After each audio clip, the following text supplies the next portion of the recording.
Yung decision ni President that he won't suspend POGOs, final na yon or it can still change depending on developments? Sir, how much is the government looking to get from yung operations ng POGO for COVID-19 response? What do you mean, how much? Kasi you said, sir, that the continued operations of POGOs could finance yung government response on COVID-19. So I'm asking, sir, how much are we expecting Well, to as get much from as it? is needed, I suppose. If they're just there, we can use it.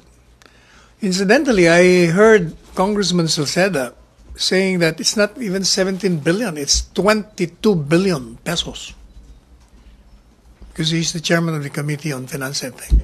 So are we looking to get at least half of that, sir? Or, paano, sir, yung parang breakdown, how are we going to spend yung ating kita or revenue from POGO operations, sir? Hindi ko alam yun, ano? That will depend on the Secretary of Finance. And siguro depende rin sa request ng DOH, Department of Health, kung ano mga kailangan nila. Sir, on POGO, sir, you said that the President will not stop or suspend the operations of Yes, POGOs that's what he following the recommendation of PAGCOR.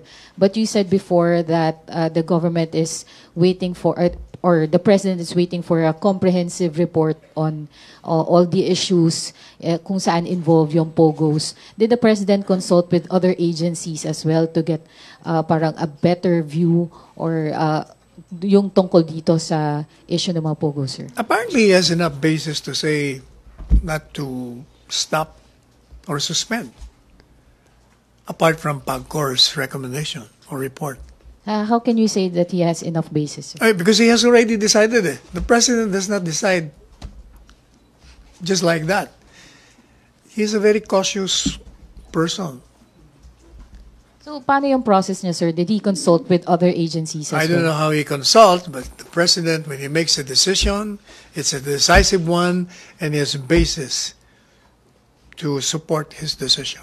Sir, did agencies, like for example, the Bureau of Immigration, submit a report I don't know on all about the that. issues? I don't know. I have no personal knowledge. Like AMLAC, sir, on I money have no laundering personal issues? knowledge of that. But the President certainly will have access to all of them.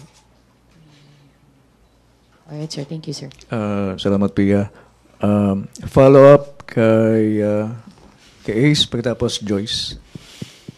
Secretary, what's the President's view on the report that POGO's transactions, some of them are linked to illegal drugs?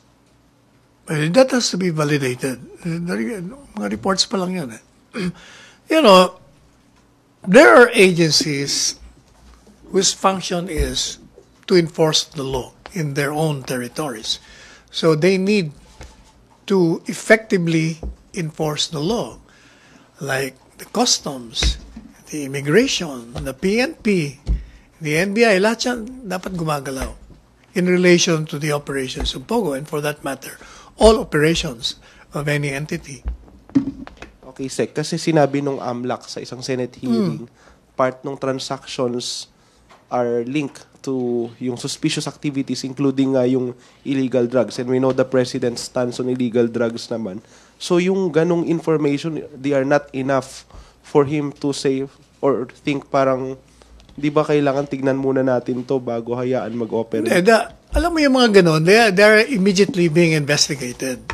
Ongoing palagi investigation. Anything na makarating kay Presidente, iniimbestigahan ka ganyan. Okay. Yung decision ni President that he won't suspend POGOs, final na yon or it can still change depending on developments? Hindi ko alam. Basta yun ang sinabi niya sa akin. Can it still be, That depends. reversed? It's the call of the President. Always the call of the President. Kasi hindi pa tapos yung investigation ng Senate. As I said, when you make a decision, just like the President, he makes the decision on the basis of circumstances prevailing at the time of making that decision. When circumstances change, there may be a change of position. So, hindi natin alam. Thank you, Sec. Follow-up sa POGO, Joyce. Sir, can we say that what we get from POGO outweighs the social ills or issues associated with it? You know, yung sinasabi niyang social ills, that has been with us for the longest of time. The same problems crop up when the Koreans came. Ganun din ang mga reklamo noon. May prostitution, pero as I said, yung mga governmental agencies, ang dapat na nag-a-address noon. Kailangan ginagawa nilang trabaho nila para masupil mo. Kung baga, you cannot be burning the entire house just because there are so many rats there. Pero sir, sa process ng pag-consider ni President Duterte, given yung social ills, issues with Pogos, mas matimbang sa kanya, mas naging matimbang sa kanya yung what we get. Hindi sa matimbang. Ang nakikita ko kay Presidente, yung problemang sinasabi nyo, yan ay ma-address yan ng mga governmental agencies involved in enforcing the laws. And then, sir, you mentioned kasi malaking bagay sa COVID-19 response yung what we get from Pogo. So, once this issue is already sorted or resolved na yung COVID, will then be considered suspending or at least being mas mahigpit sa Pogos? Kahit walang COVID-19, yung nakukuha natin sa Pogo ay malaki. Kung 22 billion, there's so many projects to be funded by this government. Okay, sir. Follow-up, Joyce? No more? Still on Pogo? Pia? Follow-up? Sir, how can the public be assured that the President is not turning a blind eye to all these issues, itong money laundering, prostitution, drugs, because kumikita tayo dito? I will repeat what I said. All these issues on illegal practices are addressed by the agencies involved. Customs, immigration, AMLAC, they should function very well so that they can stop whatever illegal practices or corruption that are present. Pero yung view, sir, ng ibang legislators is that all of these issues can be stopped if you suspend or stop the operations of Pogos. I disagree with them. You know, kung minsan tuloy naiisip ng may nagsabi, hindi ako nagsabi. But it made me think, why are some critics want the Pogo operation stopped? When it's giving us so much funds to finance projects. Pag wala kang pampinansa sa mga projects, then failure ang mga projects mo. Pag nag-failure ng projects mo, di failure ang gobyerno.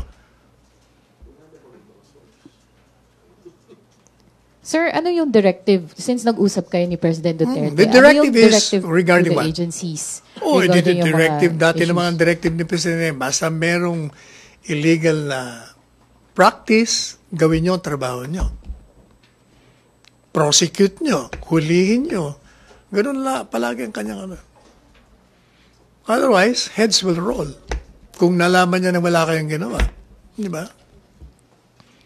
Last na lang, sir. Sir, can you qualify yung sinabi niyo, sir, na itong nangyayari or na-experience ng Pilipinas because of Pogos is the same na na-experience natin sa pagdagsa ng mga Koreans? Could you qualify that statement? In other words, what I'm saying is, yung mga problema na supposed to be lumalabas, ordinaryong lumalabas yun kahit sa anong panahon.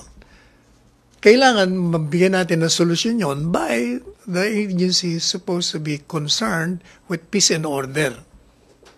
Yun ang trabaho nila. Kahit anong panahon dumating, kaya dapat nagtatrabaho sila para masugpo mo lahat ng anomalya.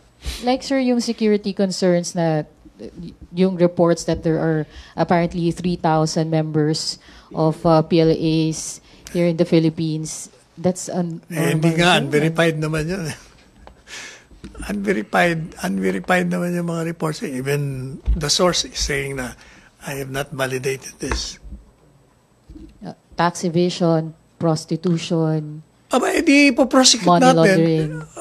You know, kung there is a crime, we have to prosecute. And that is what the government is doing. Thank you, sir. Salamat, Pia. MPC, question? Follow-up, Joyce. Balik tayo kay Joyce.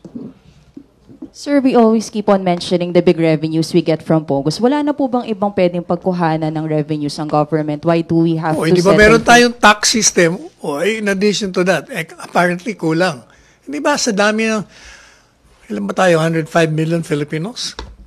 There's so many projects, maraming napabayaan, walang, isa build, kaya nga may build tayo. Kaya maraming naging problema eh. Kung bagay itong presidente ito, ginagawa lahat ng paraan. Pero at this point, sir, wala tayong ibang alternative source of revenue.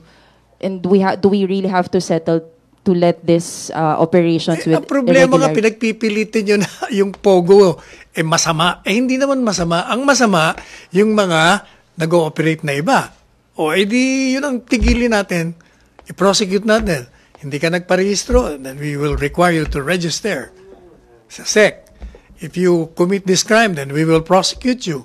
If you're illegally making business here, then we will stop you. Yun ang, pareho nga yun nung, yung bahay mo, maraming rats. You don't burn the house. Tanggalin mo yung rats. Sige, sir. Joyce? Wala na? Di mo ba Okay alam na. na yung rats kumakain ng kahoy? MPC, question? Wala na? Pia? Other matters? Sige, Pia.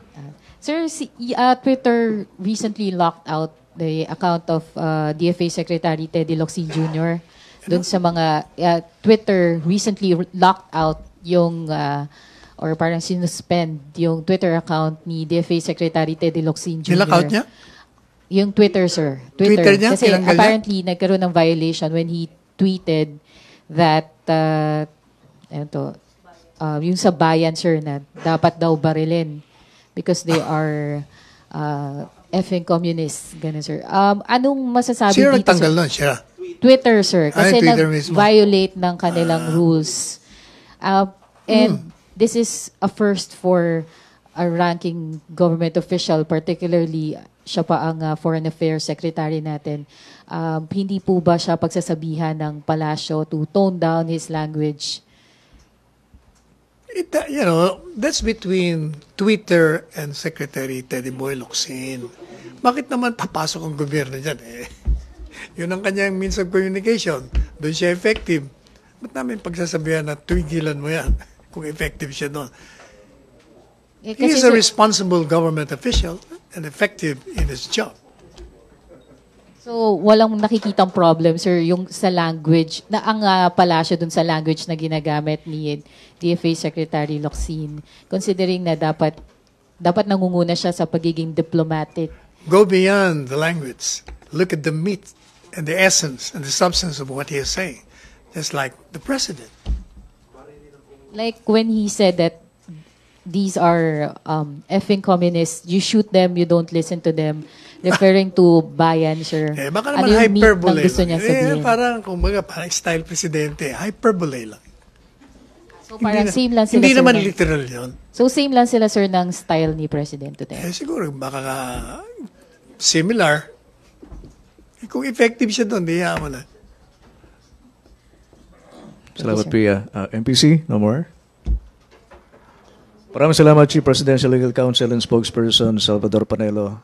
Back sa... Mga biddings, hindi pa pwede. Yun pa rin. I will just remind the secretary, or rather the senator, that even in that law about bidding, there is an exception. May negotiated contract doon.